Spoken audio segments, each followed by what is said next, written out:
Federal officials have begun a major investigation into whether someone or many people benefited financially from the evil done to the country last Tuesday. Not long before the attacks occurred, there were some financial transactions in the stock market that may indicate knowledge of the attack before it began. ABC's Antonio Mora is here. Whether they ever get to, if they ever get to the bottom of it, it will be astonishing. Astonishing, no question, Peter. What many Wall Street analysts believe is that the terrorists made bets that a number of stocks would see their prices fall. They did so by buying what are called puts. If you bet right, the rewards can be huge. The risks are also huge, unless, of course, you know something bad is going to happen to the company you're betting against. This could very well be insider trading at the worst, most horrific, most evil use you've ever seen in your entire life. One example, United Airlines. The Thursday before the attack, more than 2,000 contracts betting that the stock would go down were purchased. 90 times more in one day than in 3 weeks. When the markets reopened, United's stock dropped. The price of the contracts soared, and someone may have made a lot of money fast. $180,000 turns into $2.4 million when that plane hits the World Trade Center. It's almost the same story with American Airlines. That's a five-fold increase in the value of what was a $337,000 trade on Monday. All of a sudden becomes what? $1.8 million. And there's much more, including an extraordinarily high number of bets against Morgan Stanley and Marsh & McLennan, two of the World Trade Center's biggest tenants. Could this be a coincidence? This would be one of the most extraordinary coincidences in the history of mankind if it was a coincidence. It is absolutely unprecedented to see cases of insider trading covering the entire world, from Japan to the United States and North America to Europe. ABC News has now learned that the Chicago Board of Options Exchange launched their investigation into the unusual trading last week. That may have given them enough time to stop anyone from profiting from death here in the U.S.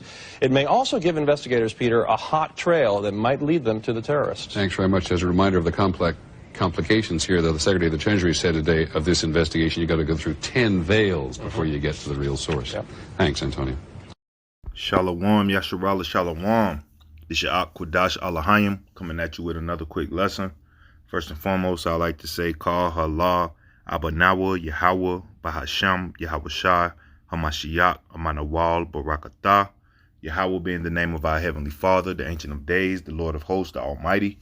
And Yahweh Shai being the name of His only begotten Son, our Lord and Savior, whom the world ignorantly calls Jesus Christ. And this 9/11/2023, it's been 22 years since the planes hit the Twin Towers and destroyed it. You know, during this time, in 2001, I was in 8th grade.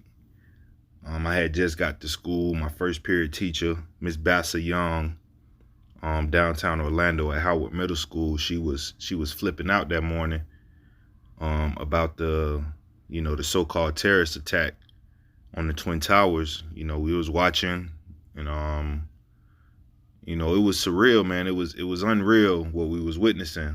You know what I'm saying? And a lot of students was being checked out of school because of this, and we was on high alert.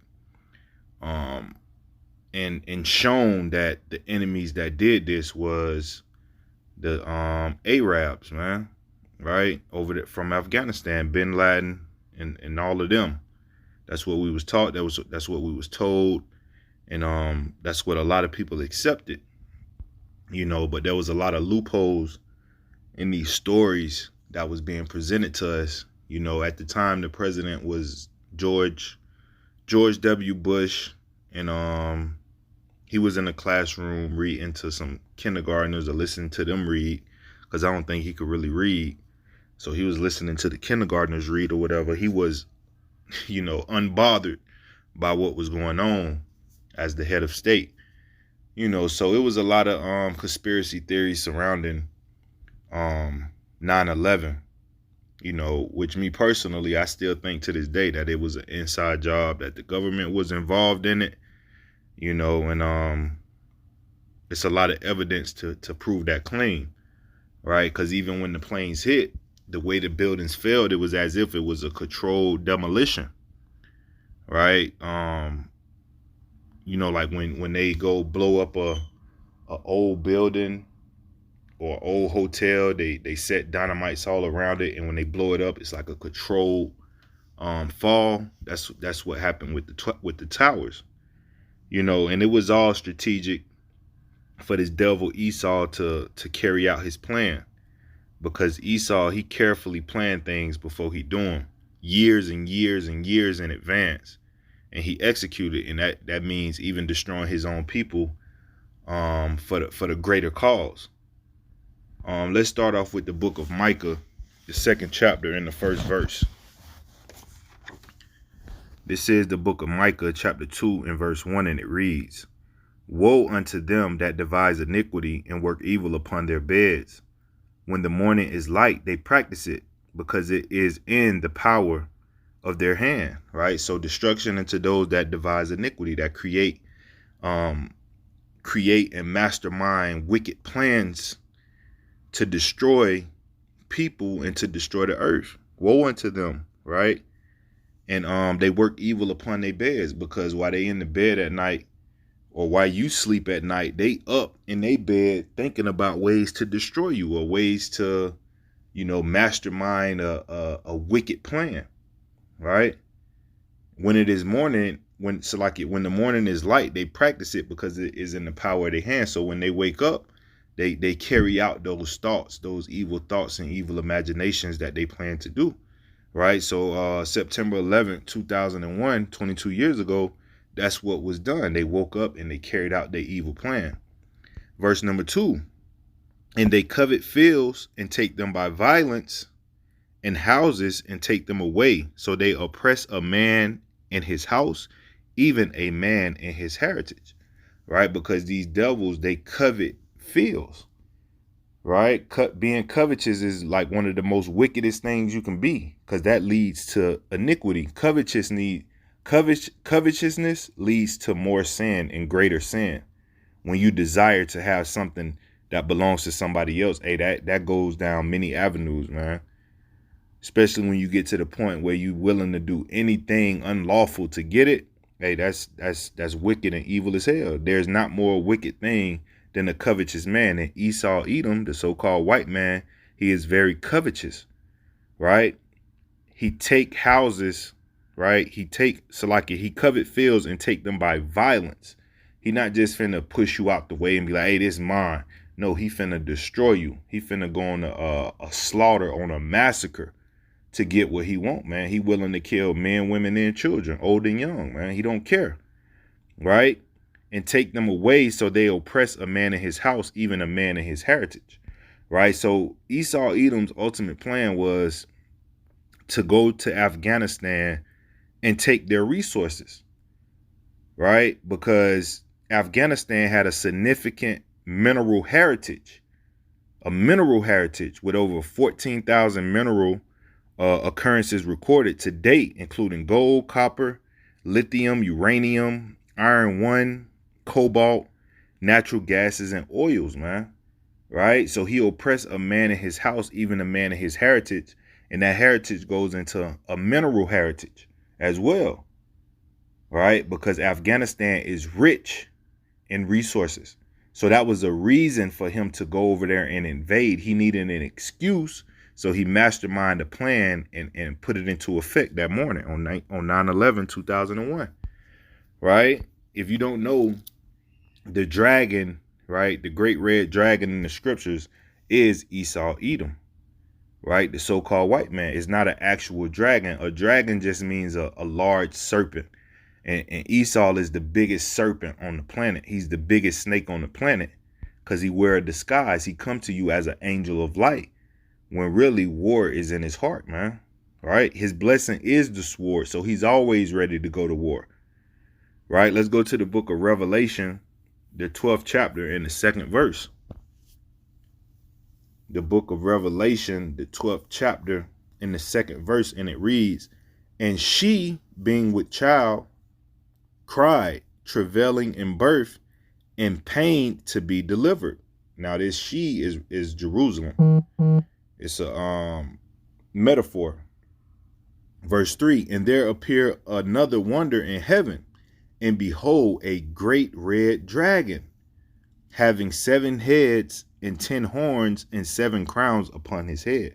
Right? So Jerusalem is crying and travailing and having birth pains ready to be delivered. Right? And then out of nowhere, you have this great red dragon with 7 heads and 10 horns. So like it with 7 heads and 10 horns and 7 crowns upon his head. Now, that great red dragon is the Roman Empire in this sense, right? The woman is Jerusalem and the great red dragon is the Roman Empire. And we know Esau is the great red dragon because when you go to the book of Genesis, the 25th chapter in the 25th verse, it tells you that Esau Edom came out, when he was born, he came out red all over like a hairy garment, right? So he is the great red dragon. He is that large serpent, the biggest serpent on the planet, right? Let's jump to the 13th chapter and the 11th verse. This is the book of Revelation, the 13th chapter and the 11th verse, and it reads, and I beheld another beast coming up out of the earth, which is America, and he had 2 horns like a lamb, and he spake as a dragon. Right? So that other beast that came out the earth was America, right? Because that first beast was the Roman Empire, but the Roman Empire fell, right? It was wounded, but the wounds were healed and they reestablished their government over here in America, right? So it came back. That's that other beast that came up out the earth was America, right? All the ways that America have, it was going on back in ancient Rome, right? America is ancient Rome reloaded. It's the same people. The Edomites, right? The so-called white man, he was in power over there in ancient Rome. He fell out of power and then he came back in power over here in America, right? So, and I beheld another beast coming up out the earth, which is America, and he had 2 horns. His 2 horns is a representation of religion and democracy. Right? Because that's how he deceived the people, through religion and democracy. It says, and he had 2 horns like a lamb. A lamb is a harmless animal, right? But Esau Edom, he come as a lamb like he's harmless. And he spake as a dragon, right? And he spake as a dragon. So he come as if he's harmless and innocent, but he speak as a dragon, man. His actions show you that he's a damn beast, right? Just like in the Garden of Eden, he came as a lamb, you know, like he had no wicked in him, like he had no wickedness in him. But when he spoke as a dragon, as a serpent, as a deceiver, as a liar, right? So America is disguised as a lamb.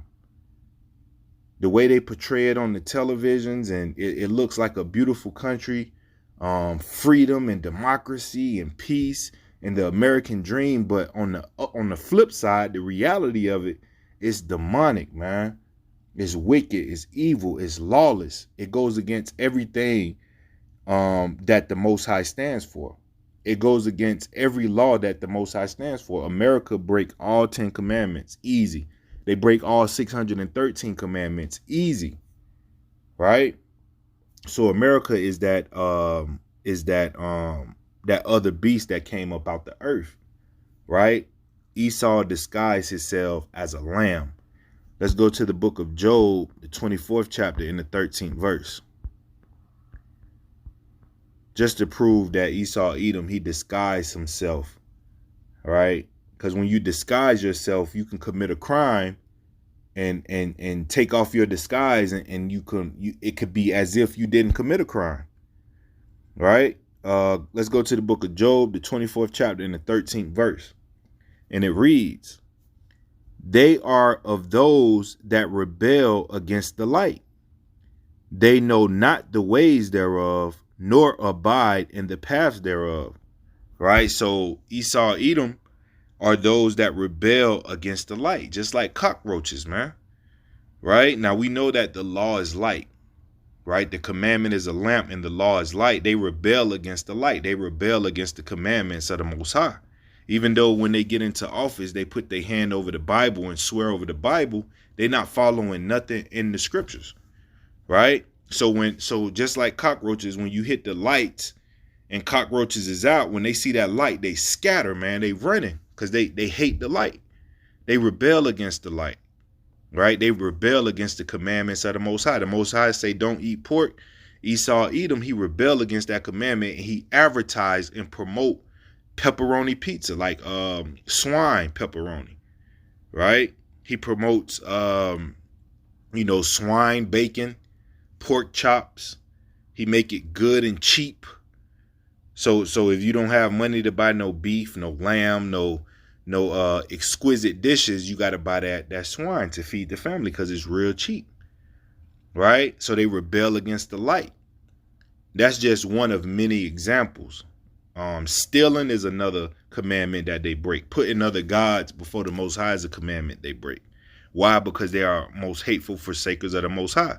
They know not the ways thereof, nor abide in the paths thereof. Verse 14, the murderer rising with the light killeth the poor and needy, right? The murderer rising with the light killeth the poor and needy, and in the night is as a thief, right?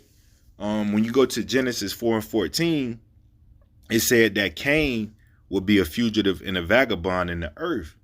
When you're a fugitive and a vagabond, like when you America's Most Wanted per se, right? Let's just say you on America's Most Wanted. When you go to different cities, when you on the run and you hiding, you have to disguise yourself so you don't get caught. Because they got your picture blasted everywhere on the media, man. You got your picture, your wanted poster everywhere. So when you go places, you got to disguise yourself, right? And that's Esau Edom, man. He kills the poor and needy. He murder people by the masses. He covet fields and take them by violence, right? He's crafty at what he do, and he good at what he do. He good at being deceptive, right? And he's in the night is as a thief. So a thief got to disguise themselves, because if they don't, they're going to get caught, right?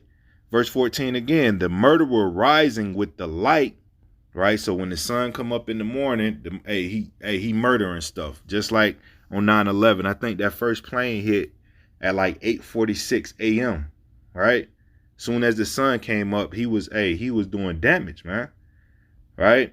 The murderer rising with the light killeth the poor and needy, and in the night is as a thief. Verse 15, the eye also of the adulterer waited for the twilight, saying, no eye shall see me, and disguiseth his face, right? So he used some puppets to pull their strings to orchestrate this attack and make it look as if we was under a terrorist attack when we actually wasn't. Well, we was, according to Esau Edom. He was the terrorist, right? He was the terrorist that was attacking his own home, his own people, just so he can go steal resources and have a justification for it, right? So Esau Edom is known as the red dragon in the scriptures. He come as a lamb, but he spake as a dragon. He do stuff in the dark. He hide himself so nobody know it's him, right? And let's prove that the dragon is here in spiritual Egypt, right? Because America is also known as spiritual Sodom and spiritual Egypt, right? It's known as spiritual Egypt because we was in hard bondage. We had rigorous slavery over here in America, as well as Egypt. Egypt was a God-forsaken nation. Over here, America is a God-forsaken nation. Even though they say God bless America and God we trust, they really speaking about Satan. They really trust in Satan. The mayor of California just was getting spanked by the damn drag queen in front of children, man. But it's God bless America and God we trust, though, right? If this was a God-fearing country, none of that wicked stuff that is going on would be going on right now. Point blank, period. Right? Let's go to the book of Ezekiel, the 29th chapter in the first verse. The dragon in spiritual Egypt is Esau, Edom. This is the book of Ezekiel chapter 29 and verse 1, and it reads, "In the 10th year, in the 10th month, in the 12th day of the month, the word of the Lord Yahweh came unto me, saying, Son of man, set thy face against Pharaoh, king of Egypt, and prophesize against him and against all Egypt." Right? So the Pharaoh in this day and time would be Joe Biden, right? The king of Egypt. He's the president of Egypt. We got to prophesize against him and all of America, right? "Speak and say, Thus said the Lord God, Behold, I am against thee, Pharaoh, king of Egypt, the great dragon that lieth in the midst of his rivers, which have said, My river is mine own, and I have made it for myself." Right? Because the Pharaoh, just like in the days of Moses, he went against God. He hardened his heart against the servants of the Most High, and came down with more afflictions on the children of Israel. The same way here in America. The more we waking up, we rising up, coming back to our nationality, our heritage, which is these laws, statutes, and commandments. The more we repent, the better we get at keeping the laws, the more crafty and the more afflictions this devil try to put on us, man. Right? It says, "The great dragon that lieth in the midst of his rivers, which have said, My river is mine own, and I have made it for myself." Right? When you go to Isaiah, the 27th chapter in the first verse, Esau is called Leviathan in that passage. Right? Isaiah 27 in the first verse, Esau is called Leviathan, right? So he's kind of cross-referencing Esau being Leviathan. Now, Leviathan is a actual beast that live in the water. Esau is not a beast that live in the water, but he's a beast, nevertheless, that's upon the waters, which are the people, right? The people represents the water as well. So he's saying that these rivers are his own, these people are his own, that they is his, that he have made it for himself. He created the rivers, the people, right? Because Esau exalt himself as if he's the Most High, right?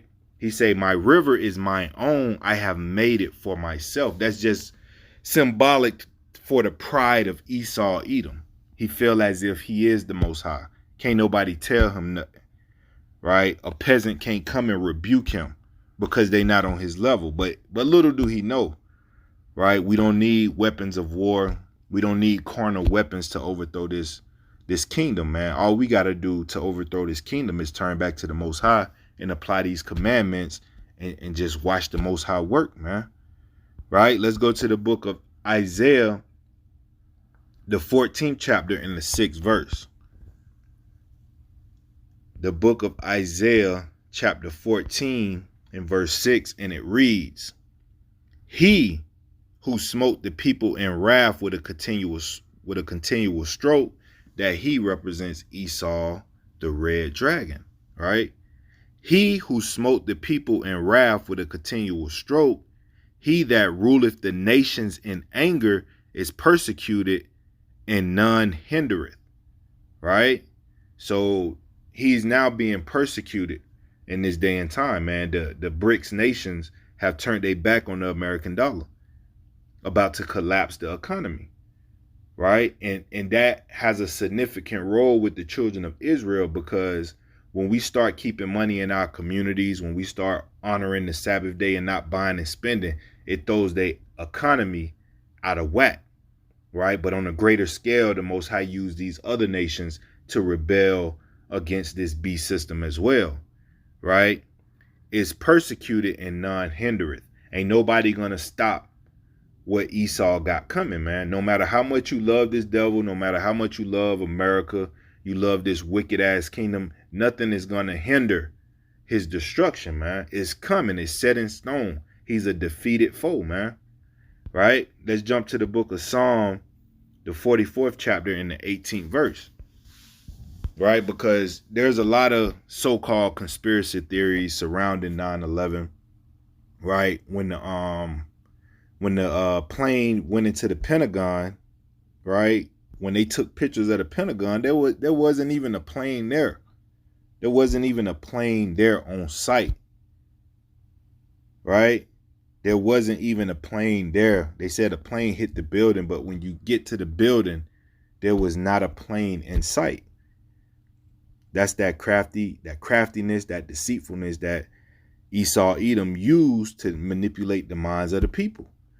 Right? This is the book of Psalms, the 44th chapter and the 18th verse, and it reads, "Our heart is not turned back, neither have our step declined from thy way. Though thou hast sore broken us in the place of dragons and covered us with the shadow of death."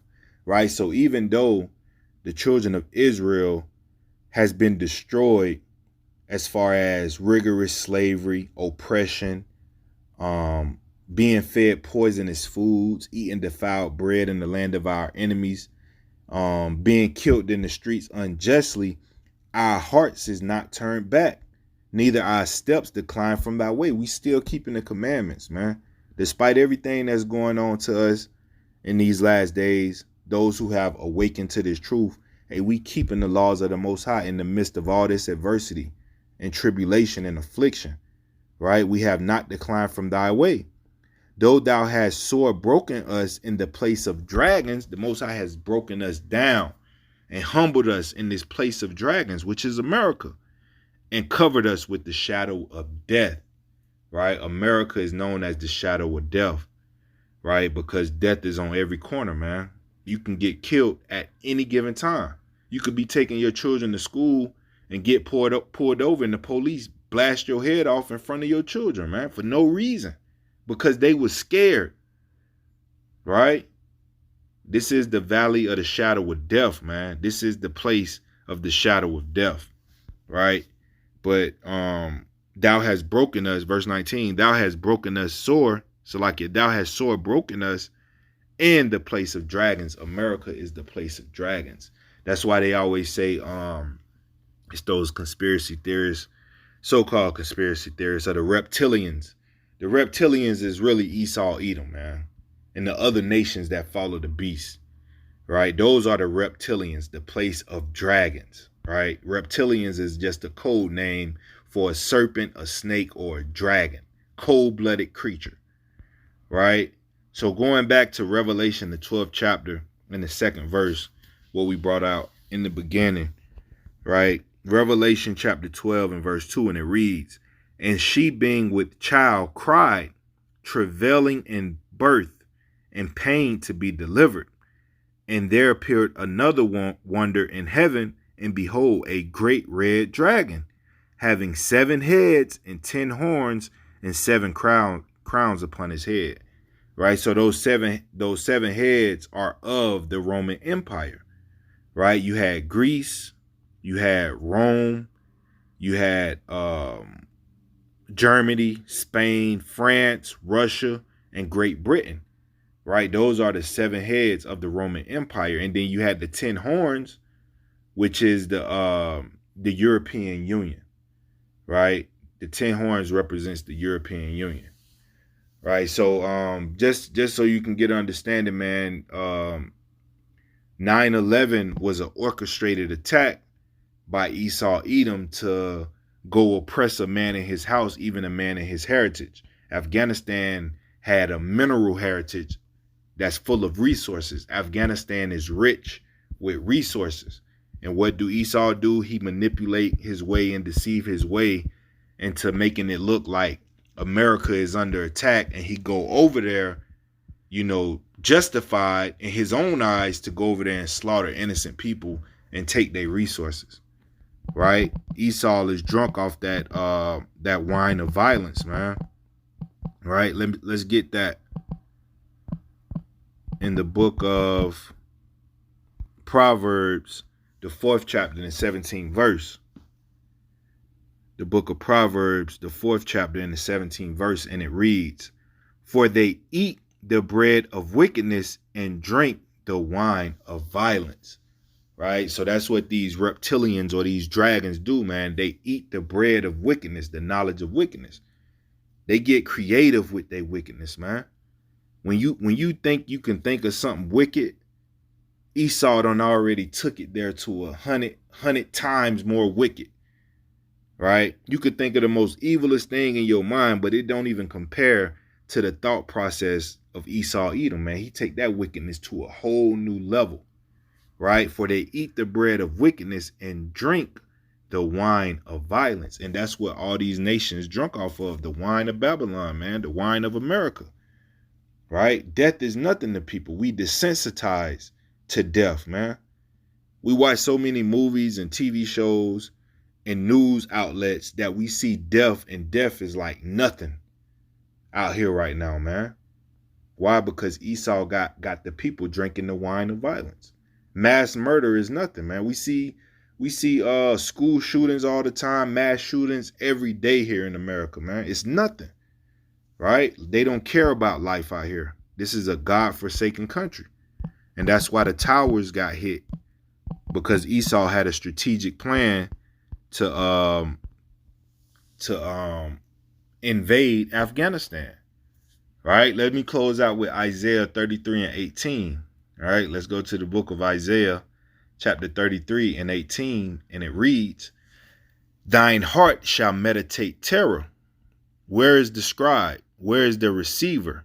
Where is he that counted the towers?"